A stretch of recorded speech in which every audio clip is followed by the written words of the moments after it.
O Pix no Bradesco ficou ainda melhor.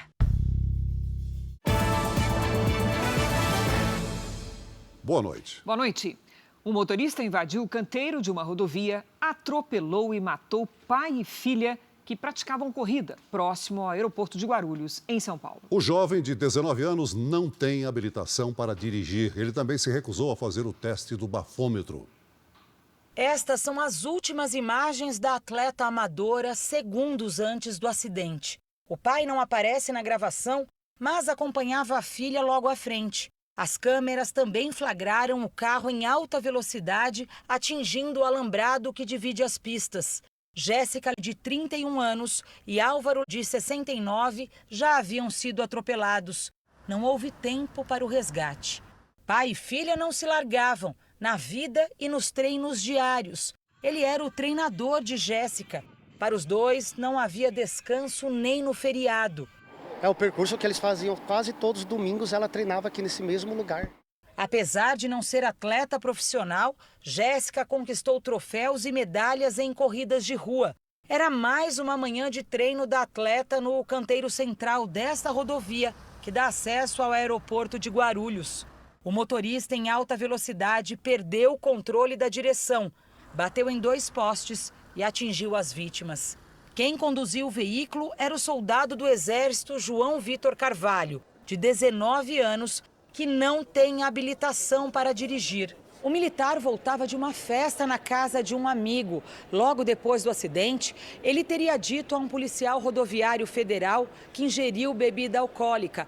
Essa informação consta no boletim de ocorrência, mas ele se recusou a fazer o teste do bafômetro e aqui na delegacia negou o consumo de álcool. Disse apenas que dormiu ao volante e que, por isso, não se lembra de detalhes do acidente. Ingeriu bebida alcoólica? Não sei. O soldado foi preso em flagrante por homicídio com dolo eventual, quando se assume o risco de matar.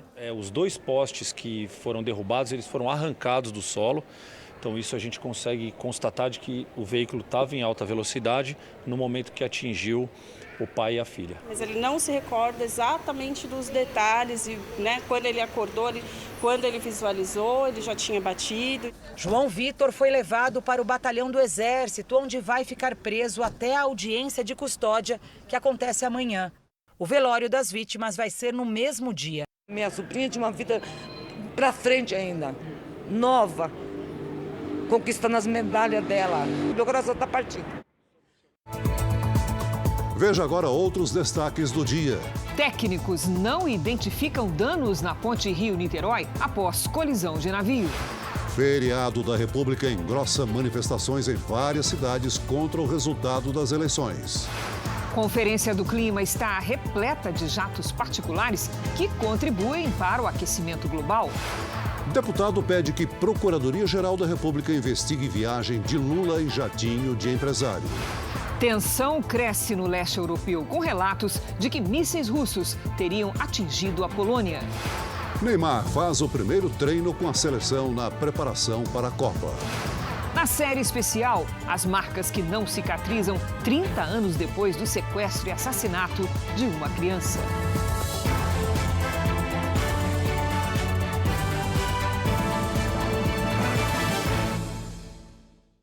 Oferecimento: cartões Bradesco, muito mais benefícios.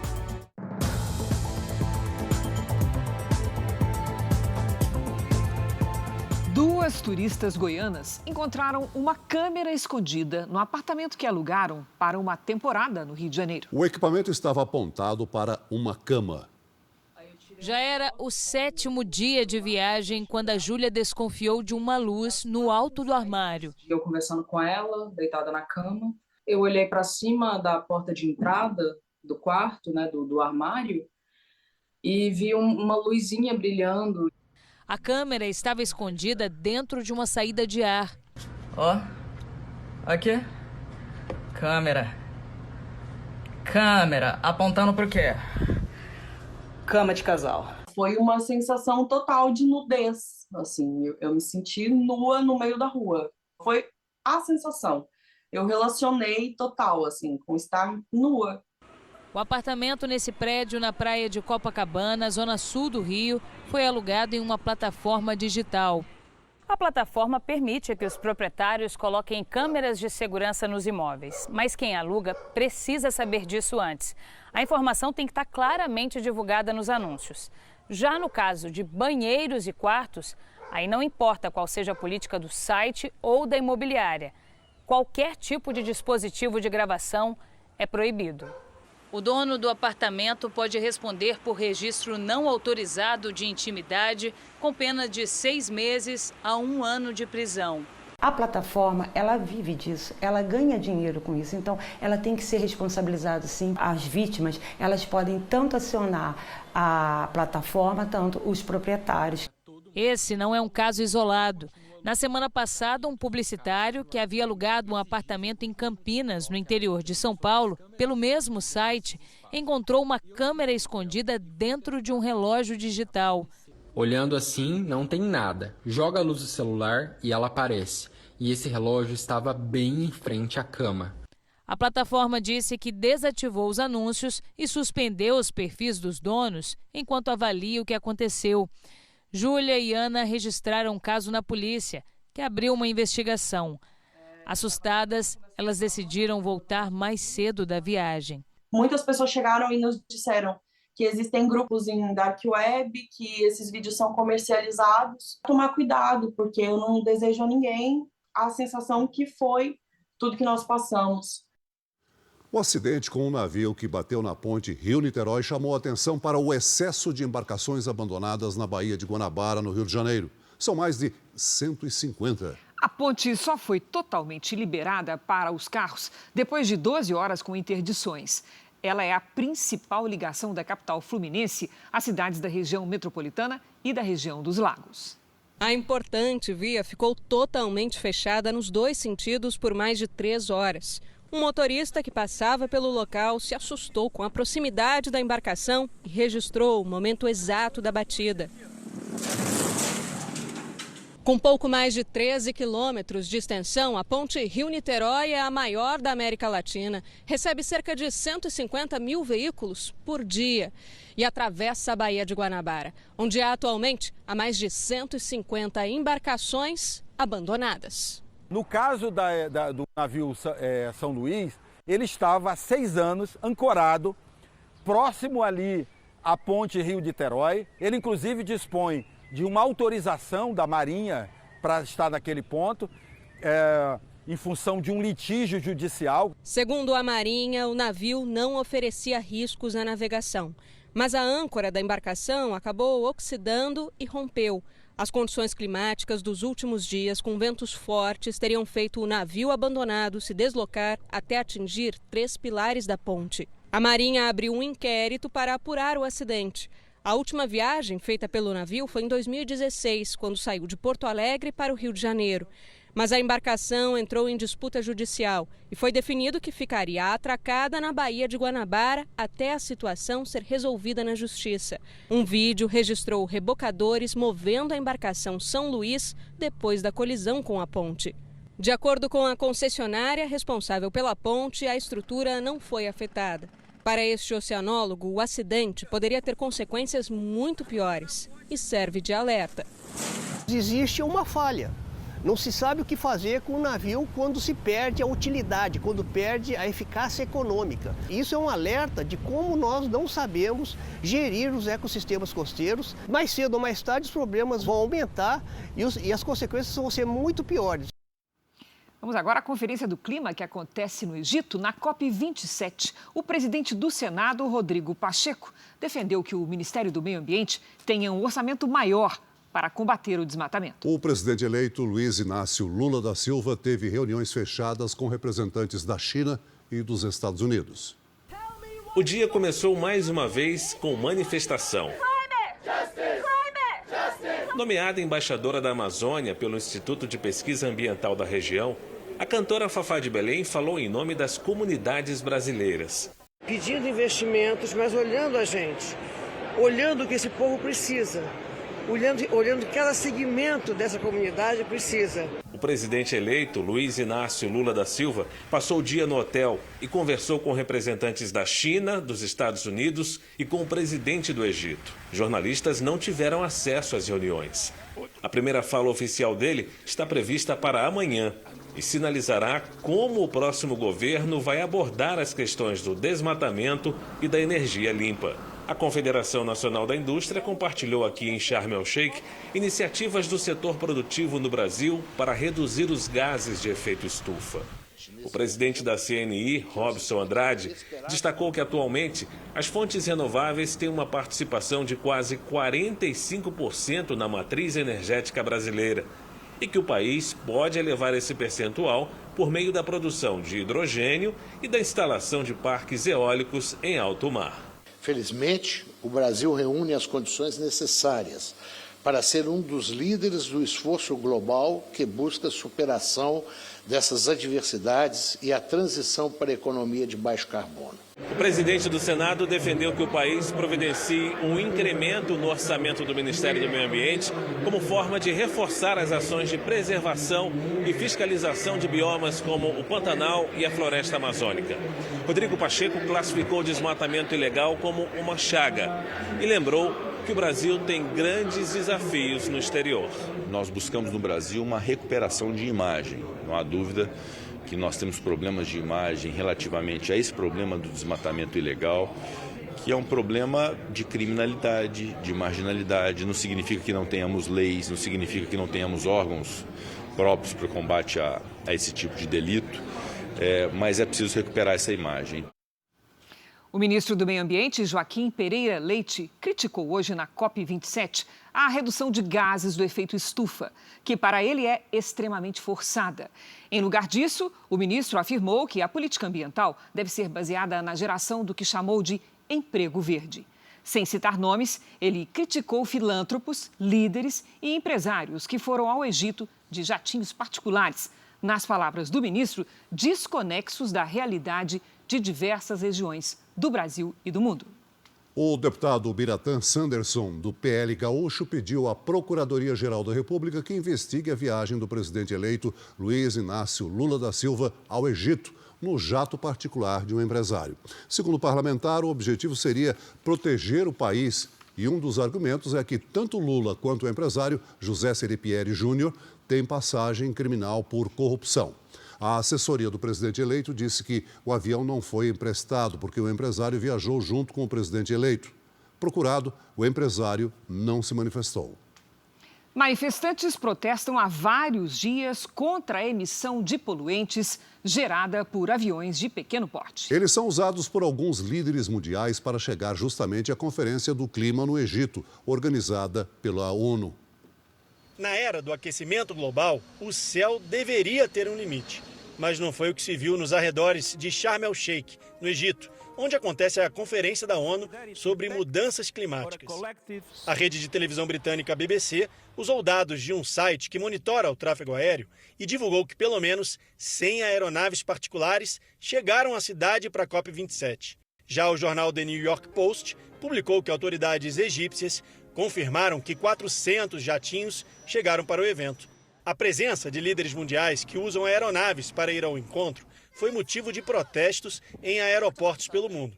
Os ativistas chegaram a bloquear um terminal de aviões de pequeno porte perto de Londres. Na Holanda, um grupo de 200 manifestantes invadiu a pista do aeroporto de Schiphol para impedir a decolagem das aeronaves particulares. Nos Estados Unidos também, protestos recentes contra o uso de aviões particulares aconteceram no estado de Nova Jersey.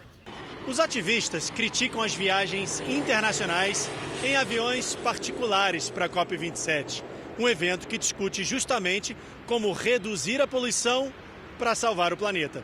Segundo especialistas, jatinhos, como os usados por alguns líderes internacionais, podem emitir num voo de 6 horas até 78 toneladas de carbono na atmosfera, ou 6 vezes mais gases poluentes quando comparados com aviões de grande porte e com um número maior de passageiros. Pesquisadores decidiram criar uma calculadora de carbono. A professora Priti Parikh explica que funciona como uma planilha, que aponta quanto carbono é emitido de acordo com o tipo de transporte e a rota usados até o local da conferência. Os dados são públicos para ajudar os participantes a compensarem as emissões. Além disso, ela diz que os líderes globais que deveriam servir de exemplo são aqueles que mais poluem durante a conferência. O presidente do Instituto Brasileiro de Proteção Ambiental, Carlos Bocui, explica que os aviões particulares emitem mais carbono, porque proporcionalmente transportam um número menor de passageiros. Segundo ele, os poluentes emitidos por esses aviões podem ficar até 200 anos na atmosfera da Terra. 78 toneladas significa o que um cidadão comum levaria a vida toda para produzir, se ele tivesse uma vida regrada, utilizando bicicleta ou qualquer coisa assim. Então, é um volume muito alto para ser lançado para um deslocamento de um executivo que poderia participar de forma virtual. As manifestações contra a vitória do candidato Luiz Inácio Lula da Silva entraram na terceira semana. Em São Paulo, os protestos são em frente ao comando do Exército. Sob sol forte, os manifestantes se concentraram em frente ao Comando Militar do Sudeste, na região do Parque Ibirapuera. O feriado fez aumentar o número de pessoas no ato e a via em frente ao quartel foi interditada. Nenhum veículo passava. Boa parte dos manifestantes está acampada aqui em barracas que se misturam às de vendedores ambulantes. Alguns chegaram ainda no dia seguinte às eleições. Vestidos de verde e amarelo e com bandeiras do Brasil, os manifestantes protestam contra o resultado da eleição presidencial e pedem intervenção militar. Outro grupo de motociclistas se concentrou na Praça Charles Miller, em frente aos portões do estádio do Pacaembu.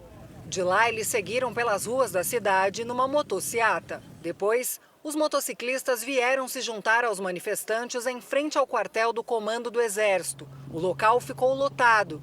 Juntos, os dois grupos ocuparam toda a região do Círculo Militar. Inconformada com a vitória de Luiz Inácio Lula da Silva, a multidão cantou e gritou palavras de ordem. O feriado fez crescer o protesto em Brasília contra o resultado das eleições. Os manifestantes se concentram em frente ao quartel-general do Exército. Foi o 16º dia de protestos na capital federal.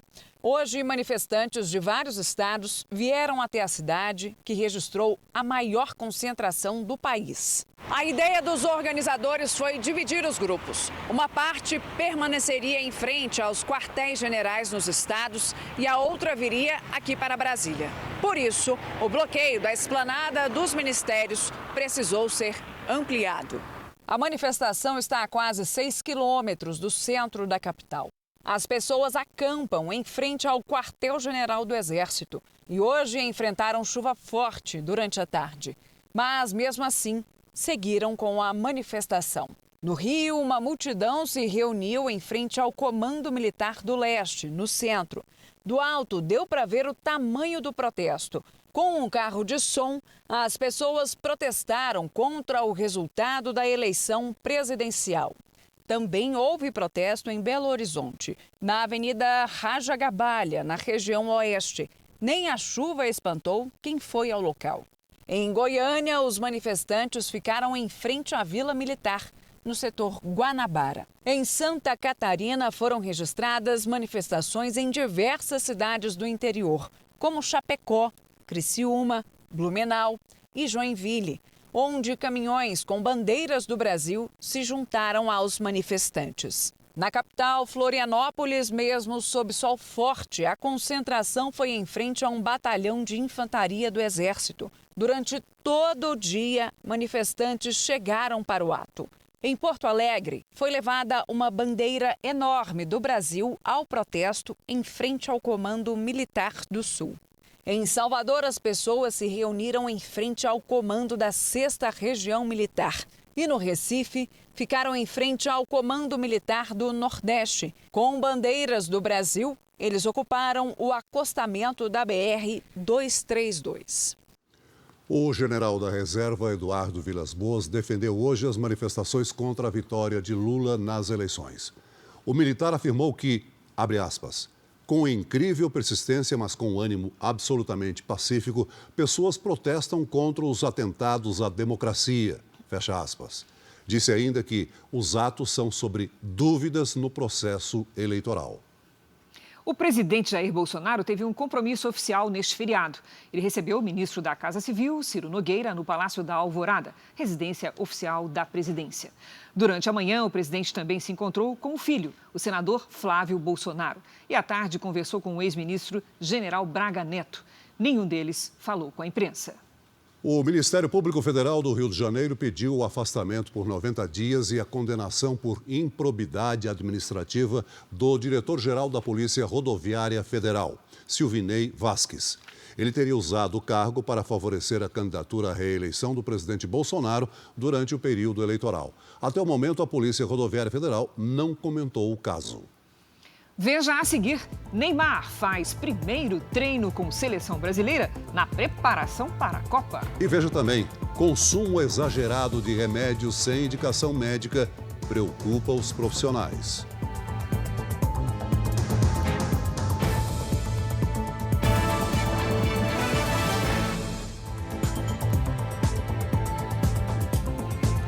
Nos Estados Unidos, o Partido Republicano está a uma cadeira de conseguir o controle da Câmara.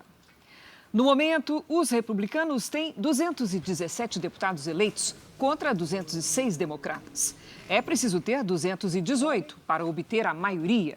O deputado da Califórnia, Kevin McCarthy, foi escolhido pelos republicanos para presidir a Câmara. Ele deve substituir a democrata Nancy Pelosi. Também hoje, o ex-presidente Trump fará um pronunciamento transmitido a partir da casa onde mora na Flórida. A expectativa é que ele anuncie uma pré-candidatura à presidência para as eleições de 2024. Aqui no Brasil, o PL, partido do presidente Jair Bolsonaro, negou a notícia de que vai pedir a anulação das eleições. O repórter Alessandro Saturno está em Brasília e tem detalhes dessa informação. Boa noite, Alessandro. Oi, Celso. Boa noite para você, para a Cris e a todos que nos assistem. Olha, no final da tarde, uma notícia agitou aqui Brasília. A informação que a gente tinha era que o PL iria pedir a anulação das eleições de 2022 ao Tribunal Superior Eleitoral. Bom, a legenda, ela analisa um relatório que foi feito por um instituto contratado pelo partido que conclui que não é possível validar resultados de modelos antigos de urnas e afirmou que o estudo é apenas preliminar e que o trabalho de fiscalização ainda está em andamento, só será encerrado em dezembro e que nenhuma versão final do documento foi divulgada. Na semana passada, as Forças Armadas não apresentaram evidências de fraudes nas eleições, no entanto, não descartaram que essa possibilidade possa acontecer. Cris, Celso. Obrigado, Alessandro. A proposta de emenda constitucional para manter o Auxílio Brasil em R$ 600 no ano que vem deve ser apresentada amanhã no Senado. Assim que for entregue pela equipe do governo eleito, a proposta de emenda à Constituição vai começar a tramitar no Senado pela Comissão de Constituição e Justiça, a CCJ. Depois segue ao plenário. O presidente do Senado, Rodrigo Pacheco, disse hoje que espera votar o texto ainda neste mês. Isso significa uma abertura de espaço fiscal e era muito importante que o governo de transição apresentasse qual é a proposta de investimentos e de uso desse espaço fiscal para o ano de 2023. Feito isso, eu considero possível a apreciação no Senado Federal dessa proposta de emenda à Constituição. Na última semana de novembro, eu vejo como possível apreciar essa PEC na CCJ e também no plenário do Senado. Depois de passar pelo Senado, se aprovado, o texto segue para a Câmara dos Deputados, que teria até 17 de dezembro para aprovar a proposta. O valor total que deve ficar fora do teto de gastos, regra que limita o uso de recursos do governo, não está decidido e foi um dos motivos para o adiamento na semana passada da apresentação da proposta. Hoje o orçamento conta com uma previsão de R$ 105 bilhões para garantir o auxílio de R$ 400 em 2023. O governo eleito pretende retirar esse valor do teto de gastos e ainda acrescentar 70 bilhões. Os 175 bilhões seriam suficientes para pagar os R$ 600 e ainda um adicional de R$ 150 a mais por criança de até 6 anos. O aumento real do salário mínimo também precisa entrar na conta, mas falta combinar com a oposição. O ministro-chefe da Casa Civil, Ciro Nogueira, defendeu em uma rede social que a proposta deve garantir somente os pontos em comum das candidaturas de Lula e Bolsonaro, os R$ 600 de auxílio e o aumento do salário mínimo acima da inflação, e valeria apenas para 2023. O relator do orçamento, o senador Marcelo Castro, do MDB do Piauí, disse que não vê necessidade de um prazo de validade para a medida. O futuro da economia brasileira foi o tema das discussões do evento em Nova York, que reúne especialistas, políticos, empresários e ministros do Supremo Tribunal Federal. Em comum, o presidente do Banco Central, um ex-ministro da Fazenda e um economista do grupo de transição do governo defenderam a responsabilidade na forma de gastar o dinheiro público. O presidente do Banco Central, Roberto Campos Neto, lembrou que a pandemia gerou uma crise mundial, mas o Brasil reagiu e agora precisa controlar as contas para não gastar demais. Tentar mais em prol dos mais necessitados pode gerar resultados contrários aos desejados, colocando em risco a estabilidade financeira e a geração de emprego. Henrique Meirelles, ex-ministro da Fazenda, também defendeu o equilíbrio das contas. Tem responsabilidade social, sim, mas estabelecendo meta clara de responsabilidade fiscal e, portanto, dar condições para crescimento e aumento do emprego e aumento da renda. O economista Pércio Arida, que faz parte da equipe de transição do governo, também defendeu reformas como a fiscal e a administrativa. Muito pode ser feito se tiver a consciência na sociedade do quanto nós precisamos reformar nossa economia e que as reformas são fundamentais para avançarmos. O governador de São Paulo, Rodrigo Garcia, disse que São Paulo fez programas sociais sem perder o controle. Não há contradição entre o apoio àqueles que precisam e a boa gestão fiscal de um Estado. O encontro também trouxe à tona a necessidade de derrubar barreiras fiscais que assustam e impedem a entrada de capital estrangeiro. Segundo os especialistas, para 2023, criar um cenário de confiança para investimentos deve ser um dos principais desafios da próxima equipe econômica. Em resumo, eu estou convencido que a retomada do crescimento depende necessariamente de uma forte ampliação dos investimentos privados.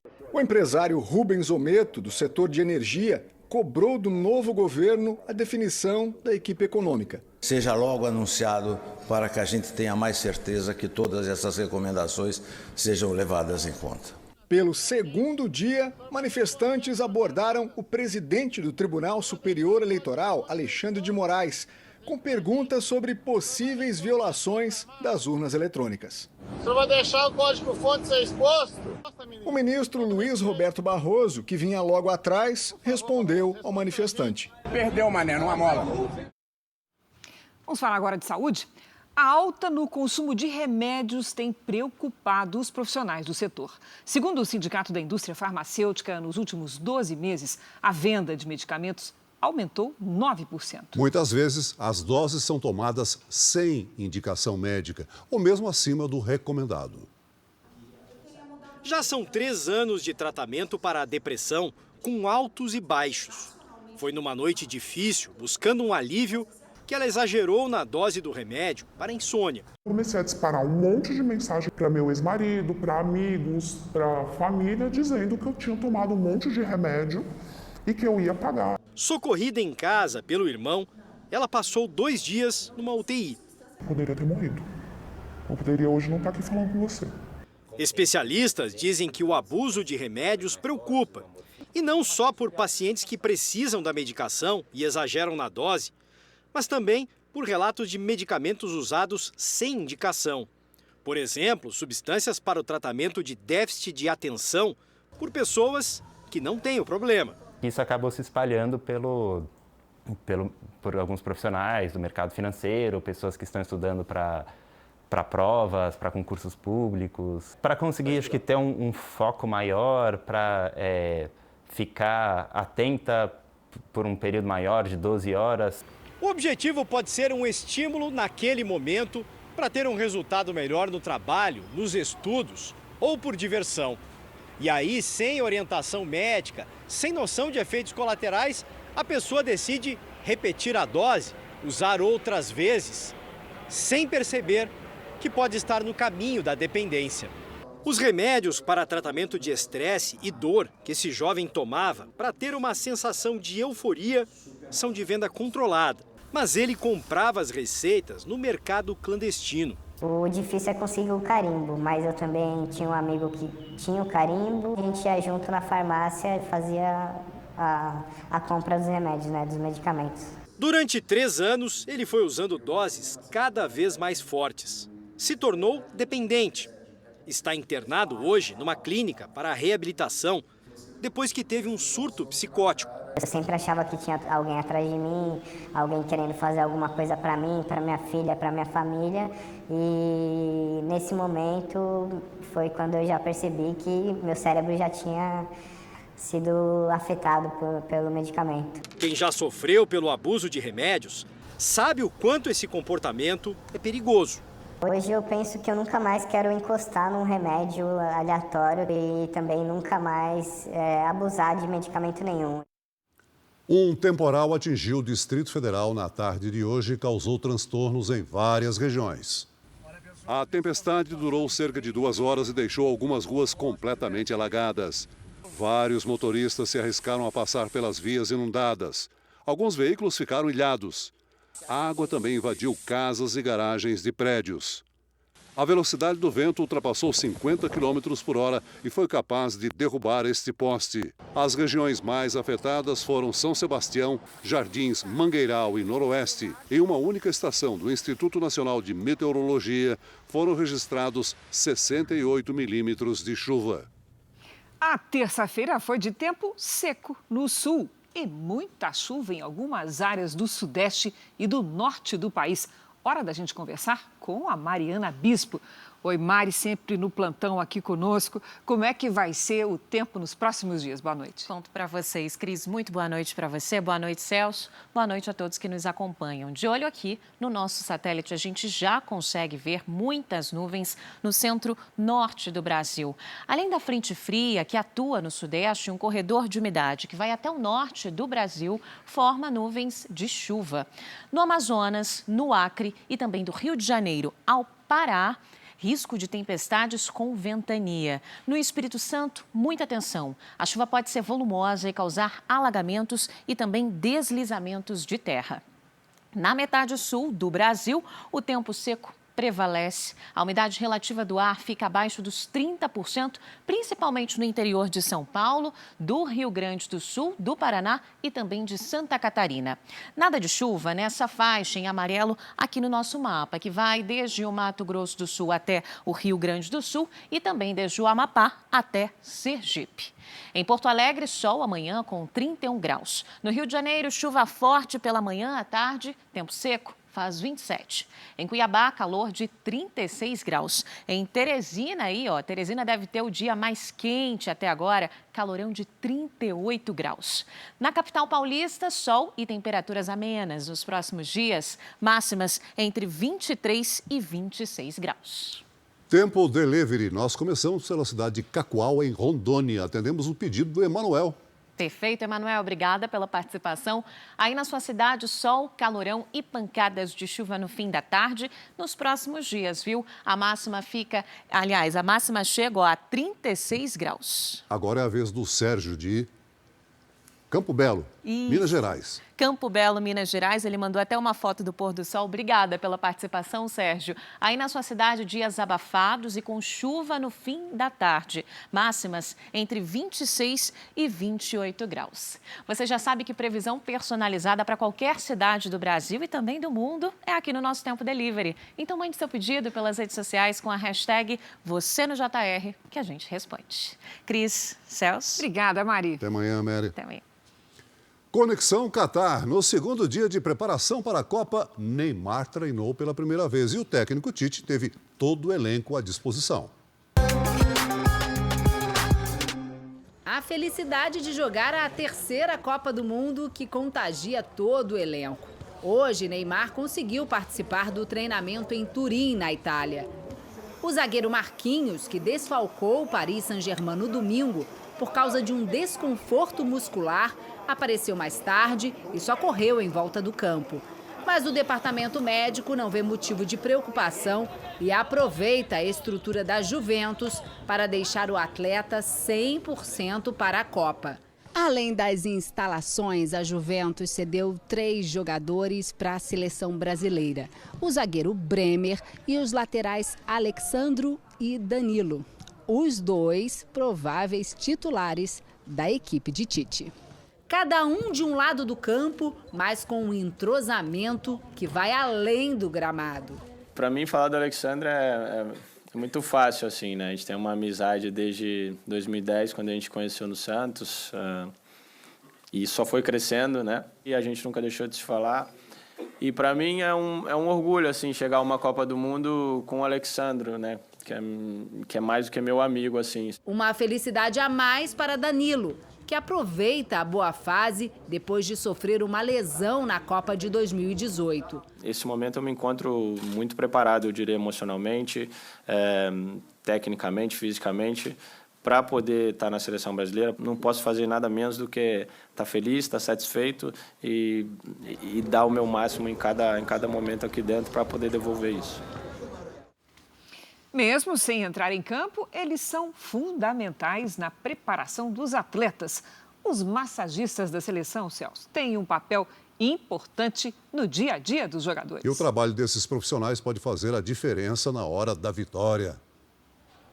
Eles são coadjuvantes numa seleção de protagonistas. Serginho e Marcelo foram convocados para a Copa do Catar bem antes da lista final de Tite. Os 2 são responsáveis por alguns cuidados especiais aos jogadores. Os massagistas da seleção estão prontos para o Mundial. Que a gente vai trabalhar muito. É uma responsabilidade muito grande, né? Serginho e Marcelo sabem que, de alguma forma, também podem ajudar a ganhar um jogo de Copa do Mundo. Isso porque, na intimidade dos vestiários, eles se tornam confidentes dos jogadores. Ouvem desabafos, dão conselhos, incentivam os craques e muitas vezes, depois de um gol ou de uma vitória, são retribuídos com carinho e agradecimento. Tem hora que um jogador faz um gol, vai comemorar com a gente, é sentimento de muito orgulho. Fazer parte do grupo. O cara fala para você, parabéns, Serginho, você realmente você é um fenômeno, você trabalhou muito bem, valeu. O trabalho deles vai muito além do que simplesmente fazer massagens nos atletas. Durante o torneio, eles têm uma rotina bem corrida. Vão para o estádio 4 horas antes da partida e são responsáveis por prepararem o vestiário antes da chegada do time. Serginho é o mais experiente da dupla de massagistas. Ele entrou na seleção depois do Mundial de 2014 e sabe o que é participar de uma Copa do Mundo. Dá aquele frio na barriga, né? Mas é emocionante. Marcelo vai estrear em mundiais e, prestes a desembarcar no Catar, sente as emoções de quem lutou muito por esse momento. É muito importante na minha carreira, não só para...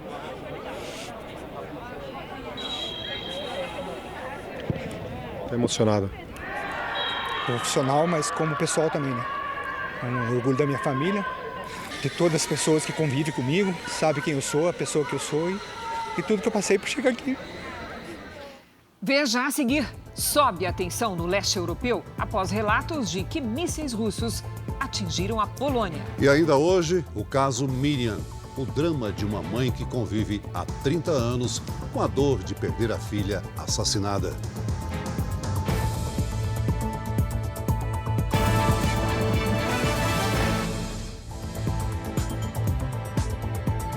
Começou hoje na Indonésia o encontro do G20, o grupo que reúne as maiores economias do mundo. Quem tem as informações é a nossa correspondente na Ásia, Silvia Kikuchi. Olá, Silvia, bom dia para você. Olá, Cris, e a todos que nos acompanham. O presidente da Indonésia afirmou que a guerra na Ucrânia e uma possível recessão econômica em 2023 são os principais temas do encontro. Durante o discurso virtual, o presidente da Ucrânia apresentou um plano para o fim da guerra contra a Rússia. Zelensky afirmou que a guerra deve e pode ser interrompida. O presidente russo Vladimir Putin não foi para a Indonésia. A Rússia é representada pelo ministro das Relações Exteriores. Moscou ainda não se pronunciou em relação ao plano de Zelensky. Autoridades americanas esperam que o G20 condene a guerra e o impacto provocado por ela na economia global. Cris. Obrigada, Silvia. Autoridades da Polônia confirmaram agora há pouco que mísseis de fabricação russa atingiram o seu território. O país convocou uma reunião de emergência das forças de segurança. Vamos então a Nova York, onde está o repórter Vandrei Pereira. Olá, Vandrei, boa noite. Quais são as últimas informações sobre o assunto? Oi, Cris, boa noite a todos. Ainda há muitas coisas em aberto. Os foguetes teriam atingido uma fazenda na fronteira da Polônia com a Ucrânia e matado 2 pessoas no lado polonês.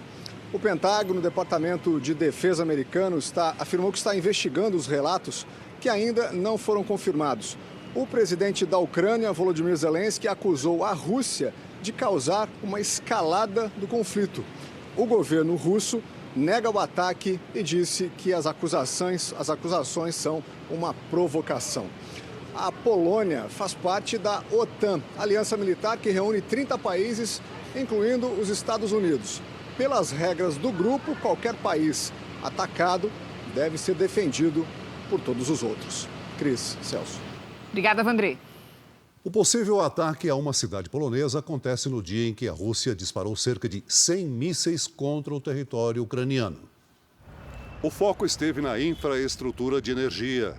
A Rússia atacou instalações elétricas em todo o país. Na capital, Kiev, diversos prédios foram incendiados. Para os ucranianos, a intensificação dos ataques é uma resposta à fala do presidente Zelensky na reunião do G20 e à visita que o governante fez ontem à cidade de Kherson, retomada dos russos. Morreu hoje em São Paulo o ex-governador do estado, Luiz Antônio Fleury Filho. Ele tinha 73 anos. A causa da morte não foi divulgada pela família. Nascido em São José do Rio Preto, no interior paulista, Fleury foi promotor de justiça, secretário de Segurança Pública e governador de São Paulo entre os anos de 1991 e 1994. Foi na gestão dele que ocorreu a rebelião e invasão do Carandiru, que resultou na morte de 111 presos depois da entrada de quase 300 policiais militares no complexo penitenciário, que ficava na zona norte de São Paulo. O ex-governador também foi deputado federal por 2 mandatos, promotor de justiça e professor de direito. O governador eleito do estado, Tarcísio de Freitas, ofereceu condolências à família e aos amigos. O corpo de Luiz Antônio Fleury Filho será cremado. Banhistas registraram manchas esverdeadas no mar de 2 praias do litoral norte da Bahia. A suspeita é de que se trate de sujeira que teria vazado do esgoto. Amostras recolhidas e foram levadas também para análise. A maré baixa dispersou as manchas, mas estas fotos tiradas pelos banhistas mostram a água esverdeada no mar da praia de Jauá, no litoral norte da Bahia. A gente pensou que era algum tipo de óleo, alguma coisa assim, mas natural da praia não. O cheiro forte também preocupou banhistas que aproveitavam o feriado na região, mas evitaram mergulhar. Fico preocupada não só por mim, mas também por todos os veranistas e banhistas, né? A sujeira chegou até este manguezal ao lado de outra praia, em Barra do Jacuípe, a 30 quilômetros de Salvador. Cirizando aqui na praia, normalmente hoje começaram a aparecer vários mortos. Eu contei uns 10. Amostras do material foram coletadas pela Defesa Civil e encaminhadas para um laboratório. O Instituto Estadual do Meio Ambiente também foi notificado para monitorar a situação. As 2 praias afetadas pelas manchas ficam a distância de 25 quilômetros uma da outra. Entre elas existe um emissário submarino, utilizado no descarte de resíduos da indústria. A empresa responsável pela estrutura coletou amostras da água para testagem. Enquanto os laudos não ficam prontos, a orientação é evitar as 2 praias até o fim de semana. Dezembro de 1992.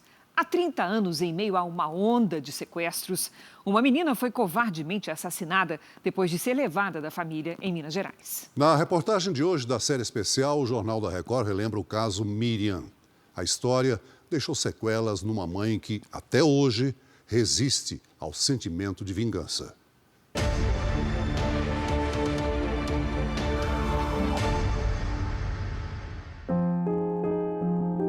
covardia, não tem uma palavra que a gente possa expressar.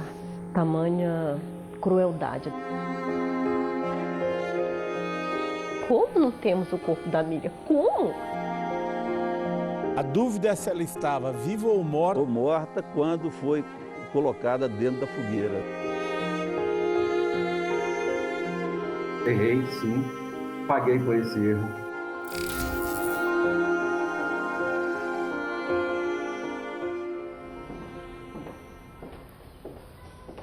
Quase 30 anos depois, a família de Miriam continua vivendo na mesma casa onde tudo começou. Era um desejo da Miriam a casa, nós construímos a casa. Nós mudamos para cá antes de alguns acabamentos porque ela queria mudar para essa casa. Ela continua tendo o cantinho dela ali, ainda que na parede. Na escola, ela foi eleita a rainha do garimpo aos 5 anos de idade. Já tinha aprendido a escrever o próprio nome, além de mamãe e os primeiros números.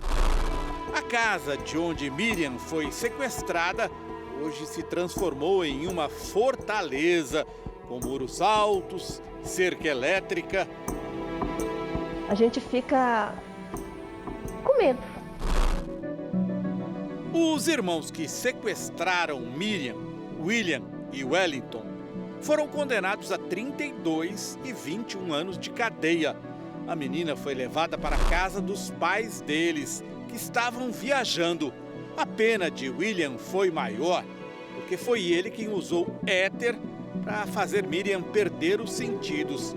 Destruiu o corpo da menina em uma fogueira e enterrou as cinzas embaixo de uma bananeira. O delegado que investigou o caso disse que uma dúvida nunca foi desfeita. Pode ser que ela tenha sido colocada viva ali naquele local e ali ateado fogo nela até que desaparecesse todos os vestígios do corpo dela. 30 anos depois, ainda dói em Jocélia o que ela considera ter sido a traição de Rosemeire, a terceira condenada pelo crime. A única pessoa do nosso convívio que tinha relação com eles era a Rosemeire. E como que você não crê que ela esteja envolvida? Uma coisa absurda. A grande dúvida deste caso sempre foi sobre a participação da Rose. Ela era de confiança dos pais da Miriam. Trabalhava na farmácia da família que já não existe mais. Aqui convivia com a criança. Além disso, a Rose era namorada do homem que acabou matando a Miriam de maneira cruel. Ela sabia a cor da colcha que minha filha mais gostava, o lanche preferido. Então, assim, riqueza de detalhes ela tinha sobre a vida da Miriam e uma pessoa de confiança até então. Antes da condenação, Rosemeire chegou a ser absolvida em primeira instância. Dentro do inquérito policial, a gente não conseguiu nenhuma prova da participação dolosa da Rose. Jocélia hoje tem certeza de que Rose deu as informações ao namorado. Os rapazes entraram aqui em casa alegando que eram técnicos da empresa de telefonia de Minas Gerais na época, porque o meu telefone tinha estragado no final de semana. E ela sabia? E ela sabia porque na segunda-feira eu cheguei lá e falei que Rose, me faça lembrar, por favor, para ligar para a Telefônica para vir consertar o telefone lá, ir consertar o telefone de casa. O tempo passou e, de surpresa, a Jocélia levou um susto tão grande quanto aquele que sentiu no dia em que descobriu a morte da própria filha. Ela vinha de carro por esta rua de Belo Horizonte quando, de repente, deu de cara com um dos sequestradores.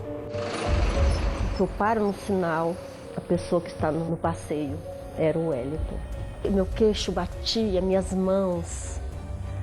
Eu fiquei sem ação. As mãos de Jocélia voltam a tremer quando ela revê o Wellington, agora em vídeo. Num depoimento que ele publicou numa rede social, Wellington diz ter agido no sequestro sob influência do irmão William.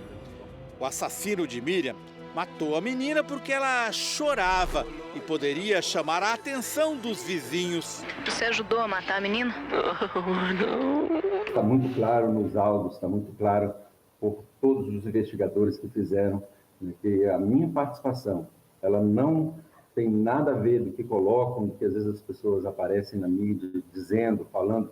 Isso não é uma verdade. A colcha preferida da Miriam continua na cama em que ela dormia. É a eterna lembrança de um momento de muita esperança. Com a prisão de um dos sequestradores, a Jocélia começou a preparar a festa de reencontro. Parentes começaram a decorar a casa. A Miriam gostava muito de balões. Tudo indicava que o desespero da família, que durou mais de 2 semanas, estava chegando ao fim. Não tomava banho direito há 2 semanas. Nesse dia eu senti vontade de, tomar aquele banho demorado para poder eu abraçar minha filha. O cunhado de Jocélia foi com a polícia até o cativeiro. Horas depois ele voltou com a notícia. O encontro dos dois foi na porta de casa. Eu abri a porta e ele falou assim, minha cunhada, nós perdemos a batalha. Eu falei, como nós perdemos a batalha? Ele falou, a Miriam está morta. Eu falei, então, por favor, me leva até o cativeiro. Ele falou, não adianta, gente. Não tem o corpo, nós não temos o corpo da Miriam. Eu falei, como não temos o corpo da Miriam? Como? Ele falou, porque eles queimaram ela todinha. Quando você vê que as pessoas tiveram tempo de devolver a minha filha, sabe? De saber que ela iria dar trabalho porque ela estava num ambiente que não era dela. Então isso faz a gente sofrer ainda mais. Sente mais, não sei se dó, se pena dela, não sei. Sabe, vontade de socorrê-la, sabe?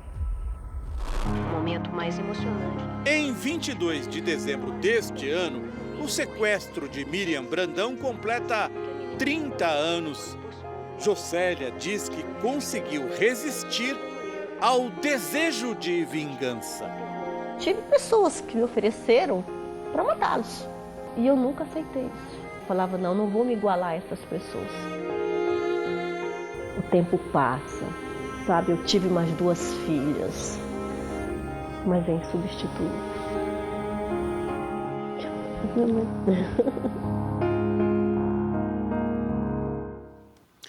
Essa edição termina aqui e à 00:30 tem mais Jornal da Record.